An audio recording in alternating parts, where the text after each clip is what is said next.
প্রথম প্রশ্নটি হলো, আমরা কোরআন থেকে জানতে পারি সূরা বাকারার 138 নম্বর আয়াতে এসেছে, আল্লাহর রং ধারণ করো, আল্লাহর রঙের চেয়ে উত্তম আর কি হতে পারে।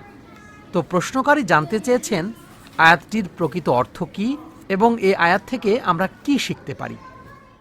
চমৎকার প্রশ্ন। তো আয়াতাংশ এসেছে সূরা বাকারায়, সিবগাতাল্লাহ ওয়া মান আহসানু মিনাল্লাহি সিবগা। আক্ষরিক অনুবাদ হলো আল্লাহর রং, রঙের বিবেচনায় আল্লাহর চেয়ে উত্তম আর কে হতে পারে। এটাই হলো এই আয়াতাংশটির সরল বাংলা অনুবাদ। এই আয়াতটি রাসূল সাল্লাল্লাহু আলাইহি সাল্লামের উপর নাজিল হয় রাসূল সাল্লাল্লাহু আলাইহি সাল্লামের মদিনায় অবস্থানকালে। মদিনার ইহুদি সম্প্রদায়ের মাঝে একটা বিতর্ক চলছিল, আর তাদের বিতর্কের বিষয় ছিল ইসলাম কি আসলেই সত্য ধর্ম কিনা, আর রাসূল সাল্লাল্লাহু আলাইহি সাল্লাম কি সত্যিকারের রাসূল কিনা। আর কোরআন অত্যন্ত চমৎকারভাবে এর জবাব দিয়েছে মদিনার ইহুদি সম্প্রদায়কে, এই কথা বলার মাধ্যমে যে যদি তোমরা বিশ্বাস করো যে তোমরাই সঠিক, তাহলে তোমাদের উচিত ইব্রাহিম আলাইহিস সালামের আনুগত্যের প্রশ্নে এই নবীর তুলনায় এগিয়ে থাকা। তো আসো দেখি কে ইব্রাহিম আলাইহিস সালামের রেখে যাওয়া আদর্শের অধিকতর নিকটবর্তী, তোমরা নাকি এই নবী। আর ইব্রাহিম আলাইহিস সালাম কোনো শিথিলতা ছাড়া নিজেকে সম্পূর্ণরূপে আল্লাহর ইচ্ছার কাছে সমর্পণ করেছিলেন। ইয ক্বালা লাহু রাব্বুহু আসলিম ক্বালা আসলামতু লিরাব্বিল আলামিন। অর্থাৎ যখনই আল্লাহ তাকে আত্মসমর্পণ করতে আদেশ করেছেন, তিনি ঘোষণা করেছেন, আমি সম্পূর্ণরূপে আত্মসমর্পণ করলাম বিশ্বজাহান এবং সকল মানুষের প্রভুর সামনে।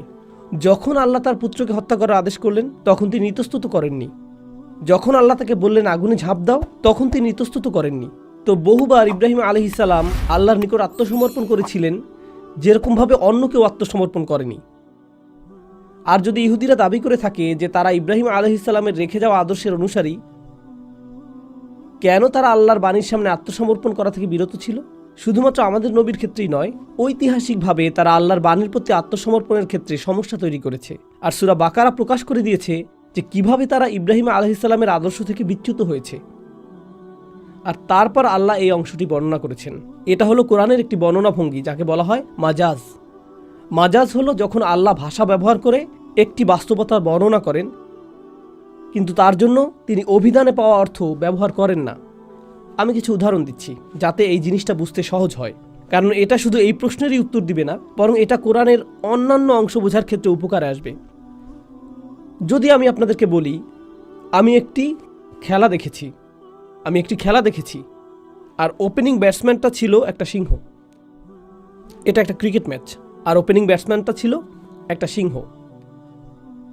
যারাই আমার কথাটি শুনেছে তারা বুঝবে যে ওপেনিং ব্যাটসম্যানটি কোনো পশু ছিল না, যাকে চিড়িয়াখানা থেকে মুক্ত করে হাতে একটি ব্যাট ধরিয়ে দেওয়া হয়েছিল। আমি যা বলছি তা হলো এই ব্যাটসম্যানটি ছিল নির্ভীক। সে মাঠে তার আধিপত্য প্রতিষ্ঠা করেছিল, আর সবাই তার ভয়ে ভীত ছিল, এবং সে তার শত্রুপক্ষকে নির্মূল করে দিয়েছিল, যা হলো একটি সিংহের অনুরূপ।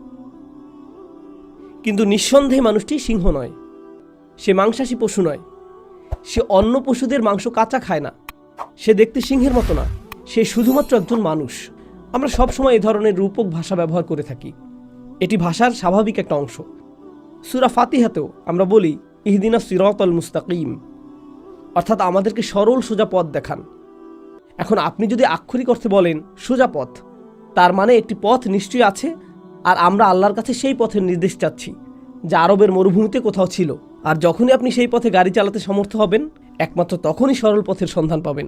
আসলে আল্লাহ এই পথের কথা বলছেন না, তিনি বলছেন একটা জীবন ব্যবস্থার কথা, জীবন পরিচালনা করার পদ্ধতির কথা, জীবনের বাস্তবতাকে দেখার একটি পদ্ধতির কথা, যা এতটাই সোজা যা সোজা আল্লাহর নিকটে পৌঁছে দেয়। আর এজন্য একে সরল সোজা পথের সাথে তুলনা করা হয়েছে।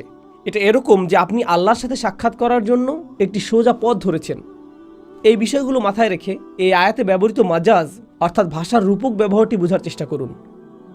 কাউকে রং করা হচ্ছে, কল্পনা করুন কাউকে রং করা হচ্ছে। যেমন আমি যদি আপনার উপর রং ঢেলে দিই, আমি যদি আপনার উপর নীল রং ঢেলে দিই, তখন আপনি শুধুই নীল, অর্থাৎ আপনার প্রথম লক্ষণীয় বৈশিষ্ট্যটি হবে নীল রং। আমি যদি আপনার উপর লাল রং ঢেলে দিই, তখন পা থেকে মাথা পর্যন্ত আপনার সর্বাঙ্গেই মাখানো থাকবে লাল। আপনার ব্যাপারে এটাই প্রথম বিষয় যা আমি লক্ষ্য করব, আমি আপনার অন্য কিছু খেয়াল করব না। কেন এই লোকটি লাল, কেন এই লোকটি হলুদ, কেন এই লোকটি নীল, কেন এই লোকটি সবুজ, পা থেকে মাথা পর্যন্ত পুরোটাই এইরকম। যখন আল্লাহ বলছেন সিবগাতাল্লাহ, এটা এমন যেন আল্লাহর প্রতি ঈমান এবং আমি যেভাবে চললে আল্লাহ সন্তুষ্ট হন, যদি সেটা হতো একটা রং, তাহলে আমি নিজের সমস্ত শরীর সেই রঙে রঙিন করে নিয়েছি এবং আমি সম্পূর্ণরূপে সেই রং ধারণ করেছি। তো আমার সব কিছু এটা প্রকাশ করছে যে আমি আমার বিশ্বাসের মধ্যে নিজেকে নিমজ্জিত করেছি সম্পূর্ণরূপে। তো আমি যেভাবে কথা বলি তা দেখে মানুষের আল্লাহর কথা স্মরণ হয়, যেভাবে আমি একটি শিশুর প্রতি স্নেহ প্রদর্শন করি তা দেখে মানুষের আল্লাহর কথা স্মরণ হয়, যেভাবে আমি রাস্তা পার হই তা দেখে মানুষের আল্লাহর কথা স্মরণ হয়, বাসের সিটে বসে আমি যে শিষ্টাচার প্রদর্শন করি সেটা দেখে মানুষের আল্লাহর কথা স্মরণ হয়, যেভাবে আমি বয়স্ক মানুষদের সাথে কথা বলি তা দেখে মানুষের আল্লাহর কথা স্মরণ হয়, যেভাবে আমি ব্যবসা পরিচালনা করি, যেভাবে আমি ঘুষ দেয়া অথবা নেয়া থেকে বিরত থাকি, আমি যা কিছু করি তা আল্লাহর রঙে রঙিন। আয়াতটি খুবই চমৎকার, আয়াতটি খুবই চমৎকার। আর কার উদ্দেশ্যে এখানে বলা হচ্ছে? এখানে বলা হচ্ছে ইহুদিদের উদ্দেশ্যে। কেন? বাইরের দিক থেকে ইহুদিদের ছিল লম্বা দাড়ি আর টুপি, বাইরের দিক থেকে তাদেরকে ধার্মিক মনে হতো, ধর্মপরায়ণ মনে হতো, তাদেরকে দেখে পবিত্র মানুষ মনে হতো। তো বাইরে থেকে তাদেরকে দেখে মনে হতো যে তারা আল্লাহর রঙে রঙিন। তাদের ছিল শুধুমাত্র বাহ্যিক বহিঃপ্রকাশ।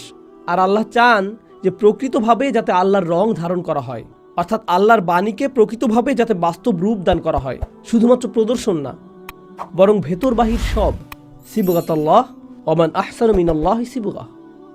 সংক্ষেপে এটাই আয়াতটির অর্থ।